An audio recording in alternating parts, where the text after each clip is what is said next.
2:45 on a Friday. It is Friday, right? We wanted to take an opportunity to speak with the media and kind of wrap up our recent community events that we've held throughout the community over the last 2 months, and provide an opportunity for anyone that had any questions, anybody that attended those community meetings, any thoughts that they wanted to kind of put forward. And for myself and Assistant Chief MJ Harris, who is here on my left, to talk about what we learned from those community meetings and some next steps going forward. So I will just kick it off and talk a little bit about the community meetings. So the first 2 weeks of January, we saw a spike of violence in Greensboro, and we had 6 homicides in that time period, which was a little unusual for us. And so there was a lot of concern in the community, as well as from the police department, when we see that kind of level of violence occur in that short period of time, and it not being normal here in Greensboro. So we took it upon ourselves to go out and engage the community, to share with them what we were doing to address violence in the community, but also hear from concerns of what they had regarding us as a police department and what we could hopefully do collaboratively to address violence in our community. And I will say that after having those forums, I was kind of, I'll say surprised, I guess would be the best word, because oftentimes in those meetings, when we show up as a police department, folks are looking to blame and look for who's at fault for this, who's not doing what they're supposed to be doing, why isn't the police department addressing this in a different manner, why aren't they handling things differently? And I honestly didn't really get any of that from any of the meetings that we attended. What we overwhelmingly saw in every meeting that we had was that there were members of the community, organizations in our community, that were coming to those meetings wanting to help the police department address violence in our community. So it was a very different tone than I expected, and it really was, after we got through those meetings, it was really kind of exciting for me, because I felt as a community we were in a very different place. There weren't members showing up asking who wasn't doing their job, why wasn't something being done differently or better. It was, hey, this is a problem that we need to solve together, the community and the police department. And the community showed up to ask, what can we do? How can we do it? What should we be doing differently? How can we support the police department? And that was, again, it was really kind of exciting and hopeful for me, because I think that sets the stage for what comes next in our community. So I don't want to assume that I know why you're all here, or if you have any questions, so I'll turn it over to the group. What are some of the strategies that you have arrived at that may be front and center after meeting with folks? Have you learned of any particular weak spots or strengths that you want to enhance and enforce?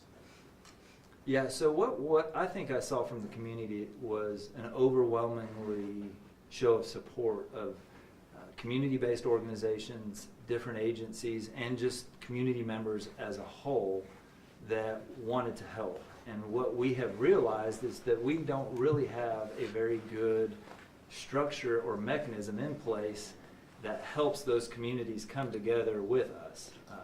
At one point, somebody had asked in a community meeting, hey, where can I go find all of these resources that everybody's talking about? And we're like, we don't know. We don't have a master list of these resources. We're not sure who's out doing the work, who can be called upon to help.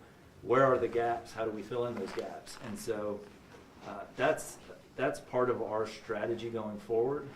And myself and Chief Harris yesterday got back from Omaha, Nebraska, of all places, and they have a strategy out there they refer to as Omaha 360.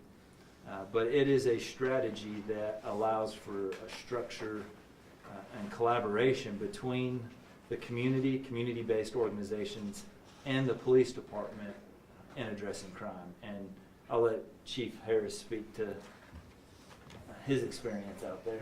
So what we realized in Omaha was an absolute framework that would bring these community-based organizations and police departments in one room to collaboratively solve issues. Ultimately, that program started, violent crime was the thing that they were worried about, but what they quickly realized is that, and what we all know, is that police can't solve it alone.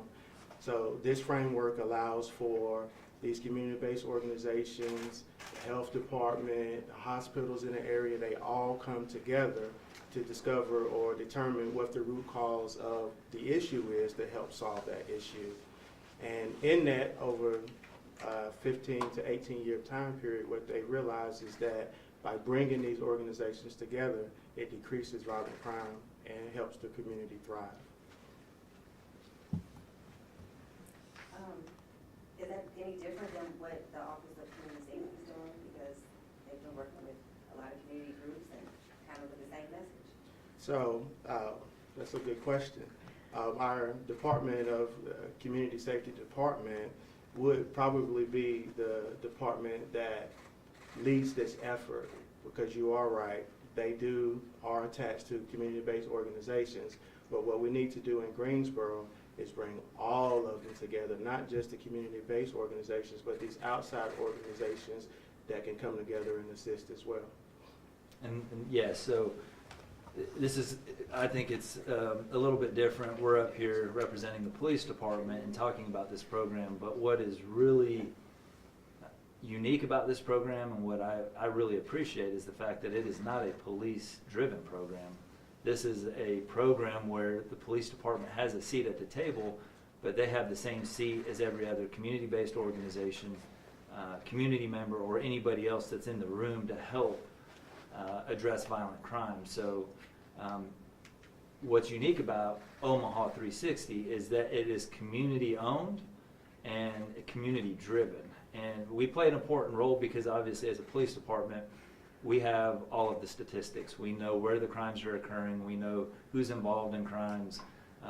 We have that piece of the puzzle, and that's what the police department brings to the table. We educate and inform the community on what crime trends and issues are occurring, and then we're there to help where we can, but it's really the community taking ownership of those issues, saying, hey, if this is a juvenile issue, what juvenile program do we have that we can insert to help with this? If this is an issue around lack of education or lack of access to jobs, how can we provide that intervention to help address crime through those methods? So we're here touting the program, but we see the benefits that can bring, even though it's not a police-driven program. How does violent crime look now that you're into March compared to last year in Greensboro? I'll have to follow up with you on that. I know, unfortunately, we just had our 9th homicide of the year. I think we're almost in line with last year's numbers as it relates to homicides. I don't want to, data changes week to week. I know last week we were down in almost all crime categories as of last week, violent crime as well as property crime. There are 1 or 2 instances. I think we've seen a slight increase in arson, and that's been related to just fires in the community, encampments, fires, not what we see as a criminal arson issue, but I would have to follow up. I get that report every Monday. Unfortunately, I was out of town the last 4 days and just haven't had a chance to review it. Have there been any, changes to policy or review of current methods or measures since these community meetings have happened? Is there any actionable changes or items that you guys have done since then? I think internally for the police department, I don't know that we've done anything made any significant changes. Really, our goal was to go out into the community, hear what they wanted us to do, what changes they want us to make, and then for us, it was coming back and figuring out what our next steps are, what our strategy is to move forward. The one thing I will say that we have heard from a lot of our community meetings was that members of the community wanted to see police officers more. They wanted to engage with officers more in a non-enforcement way. And so we've talked about how do we encourage that amongst our patrol officers. They go out, answer 911 calls, they get busy. When they do have time, how do they look for those opportunities to engage the community, to kind of build those relationships and trust? And that's challenging. You're talking about an organizational cultural shift. But I would say internally, that's the one thing we're looking at. How do we provide more of those opportunities, and then how do we encourage that with our officers? But really, we're looking at, from the community meetings, how do we understand all of the community organizations that are out there, the work that they're doing, and then really bringing their focus, laser focused on how they impact crime in our community. And that's going to be our next steps going forward. And then also looking at the data that y'all have provided online for juvenile charges, would you say that there is a high number of juvenile violent crimes, or what are those numbers looking like, and how does GPD hope to cut down on those violent crimes amongst them? So that's interesting question. So we have a program that we're involved with called the National Public Safety Partnership. It's a 3-year grant that we've been involved with over the last 2 years. We were one of the first 3 agencies in the country to have a youth violence assessment done for the city of Greensboro. And they go back and look at historical numbers over the last 7 to 10 years and the impact of violent crime, whether it's youth as a victim or youth as an offender. So we were just provided a draft copy of that report. It will become public once we have the finalized copy of that. But the overall tone of the report is that, fortunately, Greensboro does not have the youth violence issues that many cities across the country have. And the one thing that they had pointed out to that was really a concern when you talk about youth violence is around cars being stolen involving youth, as well as cars being broken into by youth and they're getting access to firearms. But the telling thing about the report actually said that the bulk of our violent crime occurs between the ages of 18 and 25.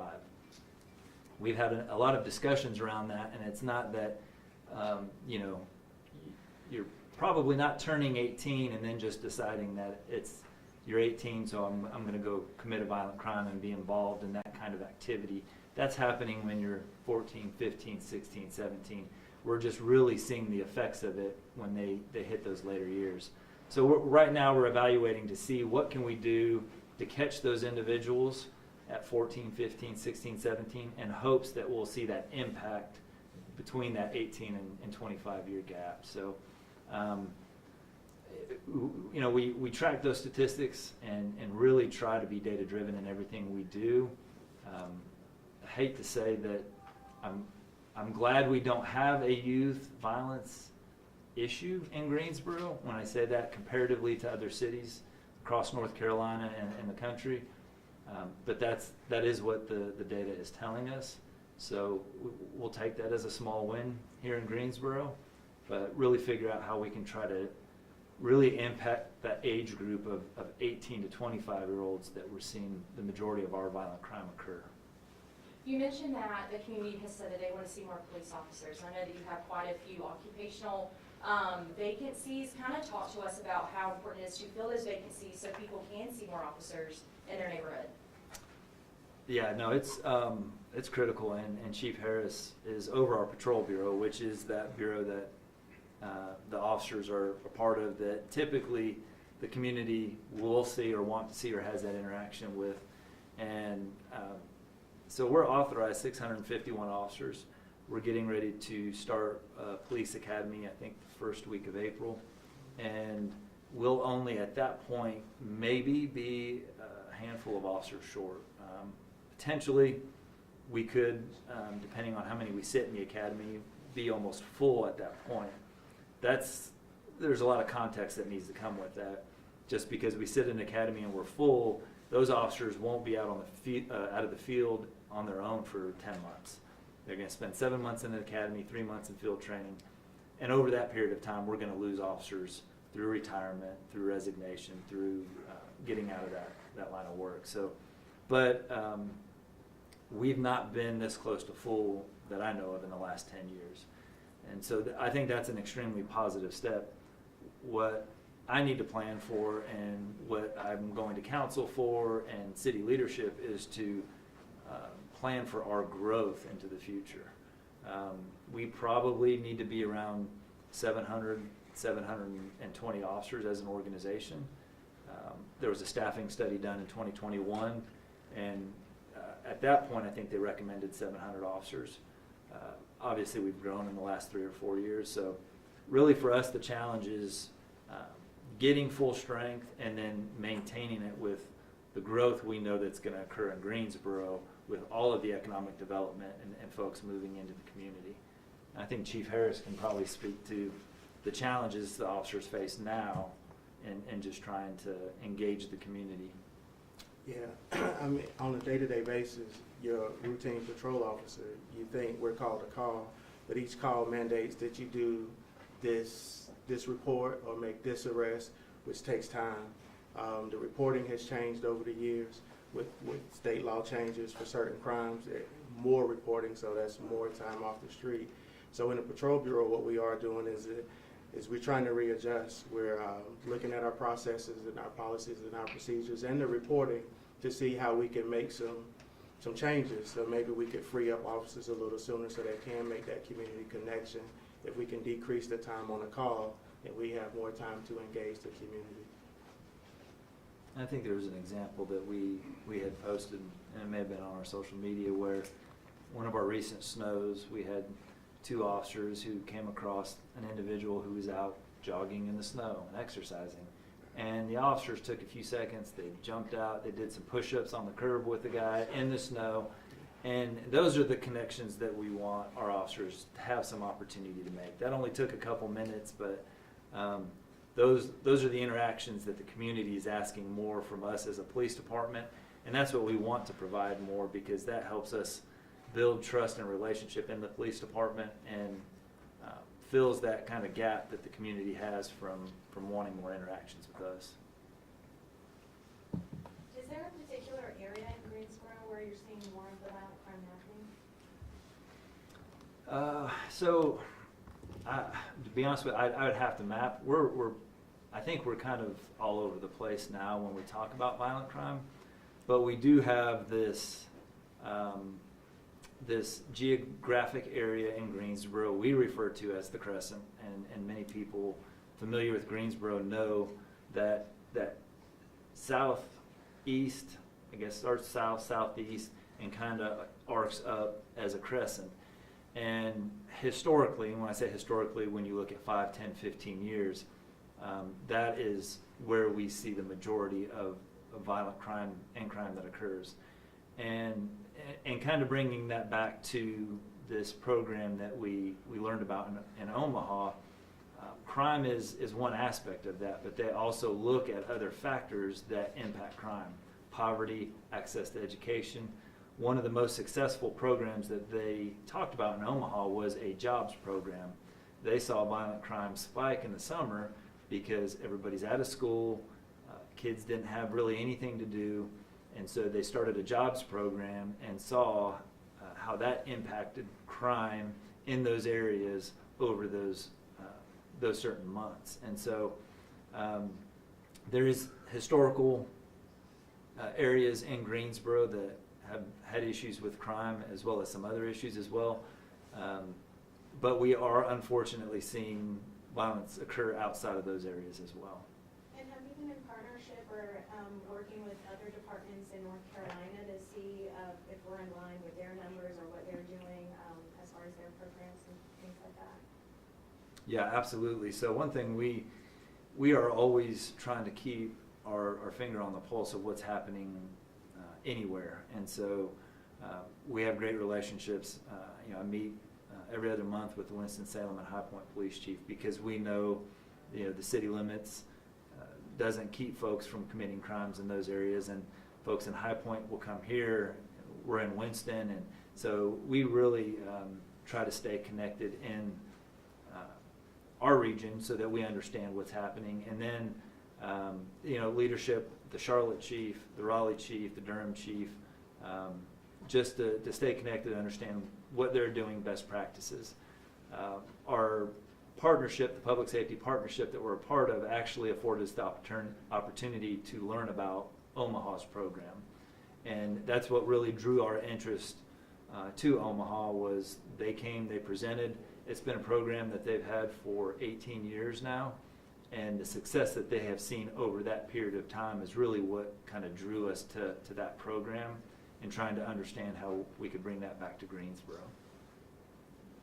Can you talk a little bit about the importance of also having the city, backing you all up and making sure that if you do bring some of those programs here and implement them, that they're able to back you up, financially, but also when it comes to just making policy or just being able to say, we trust in the police department? Now, and it's funny.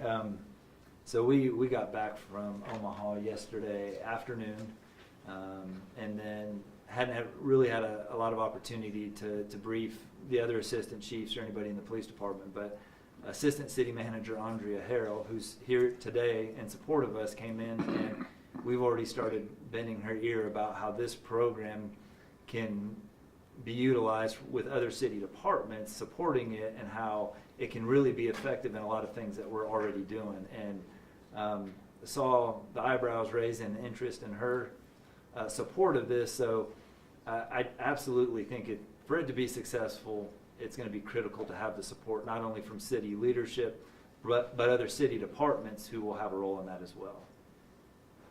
I want to talk specifically about the pedestrian deaths. I know that there is a council member who is very passionate about it, and she's reached out to us multiple times. There are 4 this year so far, same number last year. What can we do as a community, and what can we do as a police department to help with those? I know we have a lot of darker places lighting-wise across the city. What can we do to help those numbers? Yeah, that's a really tough challenge, because we don't have traffic enforcement for pedestrians. If there's a speeding complaint in a neighborhood or on a street, we can send our traffic team out there, send officers out there. You turn the lights on, you write some tickets, you can affect the behavior of the motoring public. It's very different with pedestrians, and what we have seen with our pedestrian deaths is oftentimes the lighting isn't sufficient, but they're also crossing in areas that you don't typically see individuals that should be crossing, whether that's on I-40, Highway 29, Wendover Avenue, where their speeds are higher, and then you throw a lighting issue into it, and then crossing in an area that they shouldn't be crossing at. It's extremely challenging. One thing we're looking at is really an educational campaign for the community to understand, because there really isn't a good enforcement method to try to address that behavior. The hope is that with education, folks would understand, the dangers with crossing in an unprotected crosswalk, crossing at night in a dark area, or even just crossing Wendover Avenue. But it's extremely challenging. We have a great relationship with our transportation department. We partnered up with them this year. This is the first time I'm familiar with that we've partnered with them on a grant that will hopefully provide some funding that will allow us to do some of those education campaigns. It's a very challenging thing, not just the pedestrian fatalities, but traffic fatalities that we have seen over the last 3 or 4 years here in Greensboro. And as far as communication is concerned, you've had those forums, they were really successful for you and beneficial. How do we continue that communication throughout the year? Are you going to continue holding forums throughout the year? Not if I want to stay married much longer. those those actually take a lot of manpower, and they're a lot of work to put on. It's not as easy as just scheduling a time, opening the doors up. Yeah, we have talked about how do we keep that conversation going, and the one thing, and I don't want to just keep going back to the program in Omaha, but we've had a lot of conversations around it. They meet every single week.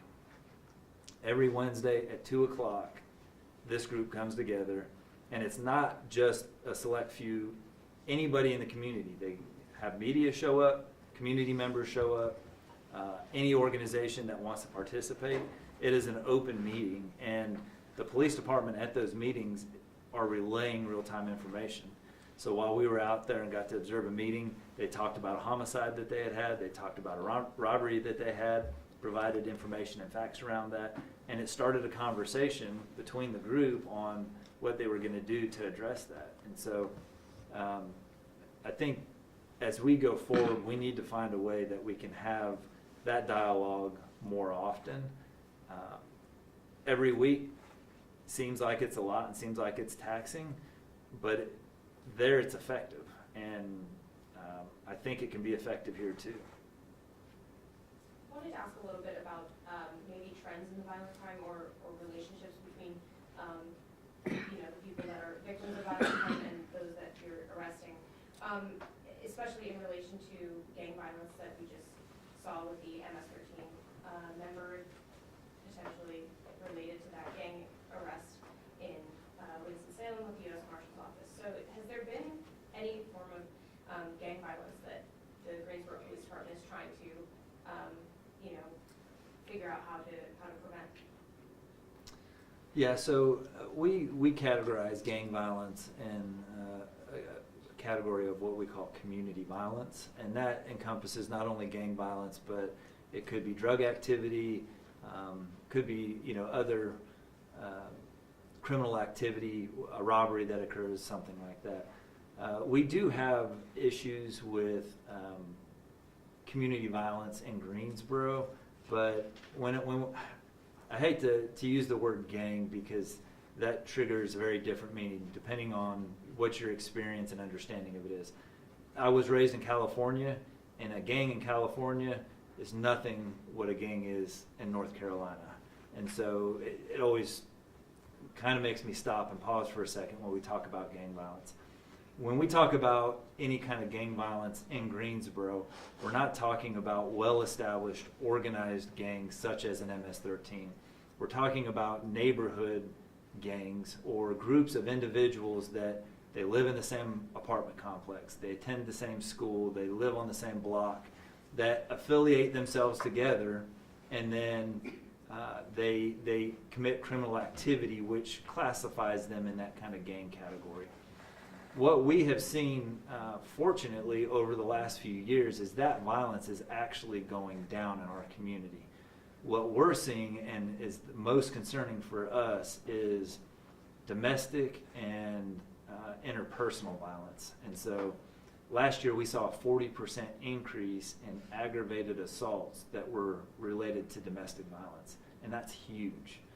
We're seeing unfortunate violence that occurs with individuals who have relationships. And when I say domestic violence, I'm not just talking partner violence. It could be a grandparent on a grandchild, brother and sister. It's not just a marital relationship, but it's familial relationship. So, but what we're seeing is violence occurring, and overwhelmingly the majority of time the individuals know each other. There is a relationship there. Sometimes it may be a person buying drugs from their drug dealer who they've known and been involved in this activity for 3 or 4 years, and then something happens and violence occurs.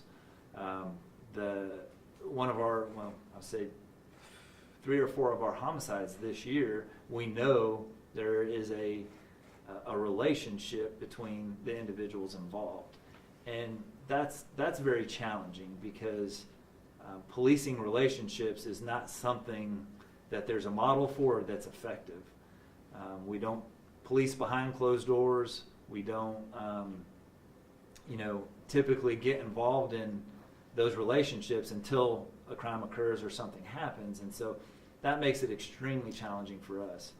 We, end of last year, because the previous 2 years we saw a rise in domestic violence homicides, we did a top to bottom review of our departmental policy, process, and procedures on how we respond to those calls. And we found some opportunities where we can improve as an organization. We met with the Family Justice Center, got feedback from them on how we can be better. And so we're getting ready to make some of those changes and roll out some training to our entire organization, and hopefully create some opportunities for intervention in those instances before it reaches that violent level. Also wanted to ask if missing persons cases was a topic of discussion at these community engagements due to the several that GPE has dealt with, and the most recent one that we're hearing of is Amber Shelton. No, we had one community meeting where one individual asked about a specific case as it related to a missing person, but that was just one person at one meeting around one case. It wasn't a trend across the community meetings. Are there any persons of interest that you could discuss in any way with us regarding the Shelton case? That is an active investigation at this point. The detectives, obviously the process is that Ms. Shelton was sent for autopsy. The detectives work with the medical examiner's office, collect information, and at this point I can't talk about that investigation.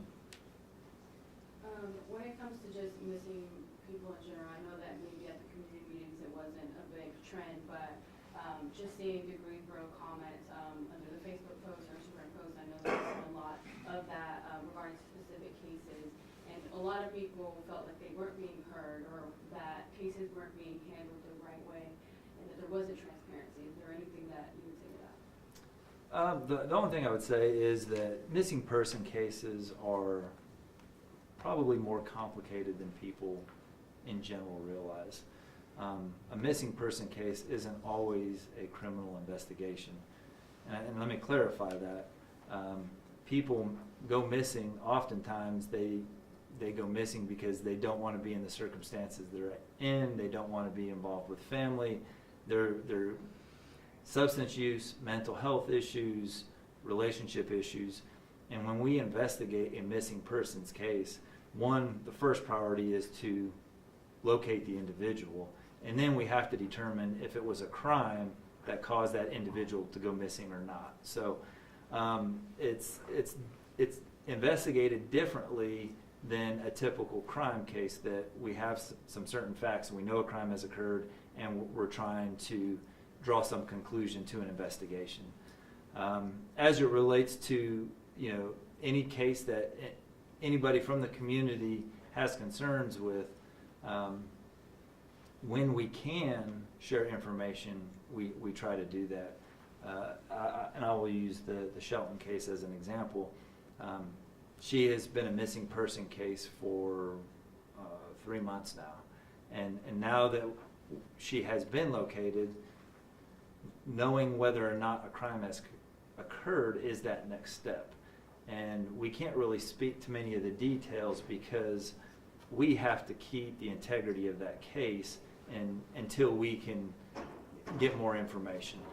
And so it draws a significant challenge for us as a police department because, especially for me, I want to share anything and everything I can with the public. And I know the public wants to know a lot of information, but there are also things that we have to be aware of in terms of maintaining integrity of cases. I don't know that a family member would be happy if we shared information that challenged the integrity of a case if somebody's identified and taken to court and now the case can't be prosecuted because we shared information too quick in that investigation. I am confident in the police department's processes as it relates to how we investigate missing persons. It's just, it's a very challenging case to investigate because there's a family, a friend that wants answers, and oftentimes we have information and we have answers, but we can't always share it when we want to be able to share it, so. Is there any more questions? Before we wrap up? I have one last one. Yeah. I know that you said that a lot of violent crimes happen between 18 to about 24, I believe. And something else that a lot of community members were telling me about is that they felt like the community meetings were great, but only more so older people were going to them, not so much that demographic that is committing the crime. Are there anything right now that you're thinking about doing to be able to reach them? Because I know you always talk about meeting them where they are. And I feel that exact sentiment. When I showed up at the community meetings, it's always appreciative to see the support of the community and those that want to come make a difference. But typically, we're talking in those meetings about another group of people in our community, whether we're talking about an age of 18 to 25-year-olds or youth or a certain demographic or a certain socioeconomic status. And I felt frustrated because I want to be able to engage with those people that we're trying to connect with. And so I think what we see is the opportunity as a police department is to leverage our community, leverage those community-based organizations, leverage those groups that have those connections with those individuals so that we can make that connection. So our hope is that those community organizations, those community members there that are doing the work, that are in the community engaging, that we can leverage them to make those contacts and be able to impact those individuals, those 18 to 25-year-olds or whoever needs the help in our community. So I feel that frustration. We had conversations when we left the community meeting. I'm like, I appreciate it. I absolutely love the support, and I love to see the excitement from the community and their willingness to help. But we need to be reaching those individuals that are impacting our community through violence and through other means. And that's what I think we're hoping to do as we go forward. Thanks for coming, everyone.